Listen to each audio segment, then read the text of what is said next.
Welcome back to creative tales. Sanashirin here. പല തിരക്കുകൾക്കിടയിൽ consistent ആയിട്ട് വായന മെയിൻറ്റെയിൻ ചെയ്യാൻ പറ്റാത്തവരാണോ, അല്ലെങ്കിൽ ഒരു ബിഗിനർ റീഡർ ആണോ? കുറച്ച് ഇഷ്ടപ്പെട്ട് വായിക്കാൻ വേണ്ടി കുറച്ച് കുഞ്ഞു പുസ്തകങ്ങൾ, ഫീൽ ഗുഡ് ആയിട്ടുള്ള കുറച്ച് പുസ്തകങ്ങൾ അന്വേഷിച്ച് നടക്കുന്നവരാണോ നിങ്ങൾ? Then this video is for you.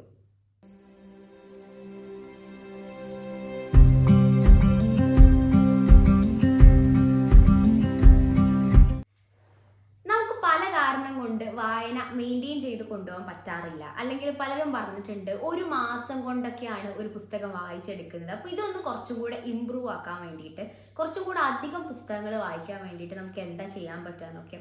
എൻ്റെ ഒരു പേഴ്സണൽ ഒപ്പീനിയനിൽ, എക്സ്പീരിയൻസിൽ വലിയ പുസ്തകങ്ങൾ, വലിയ കട്ടിയുള്ള പേജസ് ഉള്ള പുസ്തകങ്ങൾ എടുക്കുമ്പോഴാണ് എനിക്കും കുറേ ടൈം എടുക്കാറ്. ചെറിയ കണ്ടന്റ് ഉള്ള, ചെറിയ പ്ലോട്ടുള്ള ചെറിയ പുസ്തകങ്ങൾ എടുക്കുമ്പോൾ പെട്ടെന്ന് വായിക്കാറുമുണ്ട്. അതേപോലെ തന്നെ അതിലൊരു ഇഷ്ടം തോന്നും, വായനയോടും ആ പുസ്തകത്തോടും ഒക്കെ കുറച്ച് ഇഷ്ടം തോന്നും. അങ്ങനെ എൻ്റെ ഓൾ ടൈം ഫേവറേറ്റ് ആയിട്ടുള്ള കുറച്ച് ഫീൽ ഗുഡ് ജോണറിൽ വരുന്ന കുറച്ച് കുഞ്ഞു പുസ്തകങ്ങളാണ് ഇനി ഞാൻ നിങ്ങളെ പരിചയപ്പെടുത്താൻ പോകുന്നത്.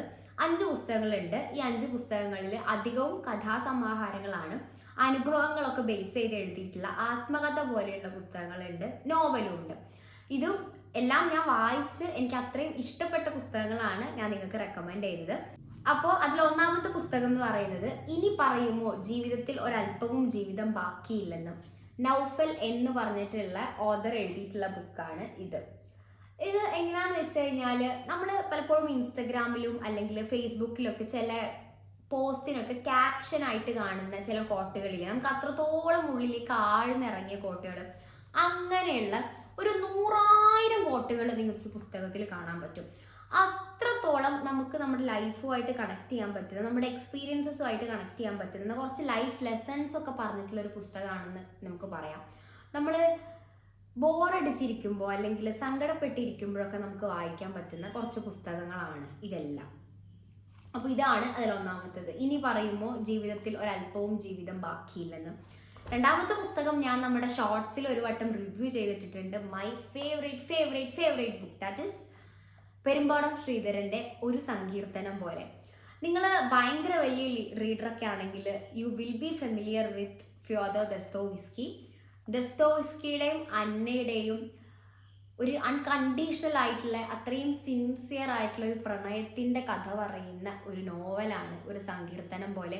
എനിക്ക് അത്രയും എൻ്റെ ഹൃദയത്തോട് ചേർന്നിരിക്കുന്ന, ഞാൻ ഒരു 5-6 വർഷങ്ങൾക്ക് മുൻപ് വായിച്ച പുസ്തകമാണ്. 10ാം ക്ലാസ്സിലോ 9ായിട്ട് പഠിക്കുമ്പോൾ വായിച്ച പുസ്തകം. ഇപ്പോഴും ഞാൻ എന്തെങ്കിലും ഒരു മൈനർ ഇൻകൺവീനിയൻസ് ഉണ്ടെങ്കിൽ അപ്പോൾ എൻ്റെ കയ്യിലെടുക്കുന്ന പുസ്തകമാണ് ഒരു സങ്കീർത്തനം പോലെ. വായിച്ചു നോക്കാം, ഇഷ്ടപ്പെടുമായിരിക്കും. അടുത്ത ബുക്ക് എന്ന് പറയുന്നത് പത്മരാജൻ്റെ ലോല.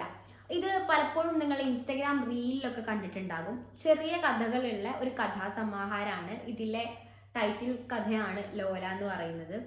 പത്മരാജൻ അറിയാലോ, നമുക്ക് അത്രയും രസമുള്ള കുറേ പ്രണയ കഥകൾ മലയാള സിനിമയ്ക്കും മലയാള സാഹിത്യത്തിനും സമ്മാനിച്ച ഒരു എഴുത്തുകാരനാണ് പത്മരാജൻ്റെ നമുക്ക് അത്രയും ഫീൽ ഗുഡായിട്ട് പെട്ടെന്ന് ഒരു ദിവസം കൊണ്ടൊക്കെ വായിച്ചു തീർക്കാൻ പറ്റുന്ന ഒരു പുസ്തകമാണ് ലോല എന്നുള്ളത്.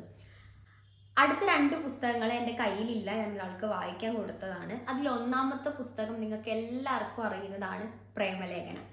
എന്താണെന്നറിയില്ല, 70-60 പേജ് മാത്രമുള്ള ഒരു പുസ്തകമാണ്. പക്ഷെ അത്രയും നമ്മളെ കണക്ട് ചെയ്യാന്നല്ല പറയേണ്ട, അത്രയും നമുക്ക് ഇഷ്ടപ്പെട്ട് വായിക്കാൻ പറ്റുന്ന ഒരു വേറൊരു ബുക്കും ഉണ്ടാവില്ല.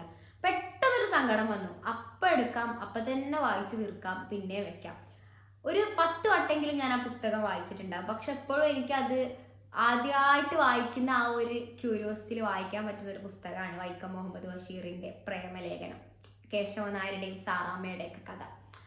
അടുത്ത ബുക്ക് സോഷ്യൽ മീഡിയയിലൊക്കെ സെൻസേഷനായി മാറിയ ഒരിക്കൽ, എൻ മോഹനൻ്റെ ഒരിക്കൽ എന്നെ പ്രണയിച്ച, സ്നേഹം കൊണ്ട് പരിചരിച്ച പണ്ടത്തെ ആ പെൺകുട്ടി, നിനക്ക് എന്നും നല്ലത് വരട്ടെ എന്ന് മോഹൻ പറയുമ്പോൾ ഇത് വായനക്കാരുടെ ഉള്ളിലേക്കാണ് ആഴ്ന്നിറങ്ങുന്നത് അല്ലേ. അതും നമുക്ക് വളരെ പെട്ടെന്ന് വായിക്കാൻ പറ്റുന്ന ഒരു പുസ്തകമാണ്. ഒരിക്കലും ഈ പറഞ്ഞതുപോലെ കുറച്ച് അനുഭവങ്ങൾ ചേർത്ത് വെച്ച് അതിൽ കുറച്ച് കഥകൾ വന്ന് അങ്ങനെ ആ ഒരു ജോണറിലുള്ള പുസ്തകമാണ്. അങ്ങനെയുള്ള പുസ്തകങ്ങൾ എനിക്ക് പേഴ്സണലി ഭയങ്കര ഇഷ്ടമാണ്.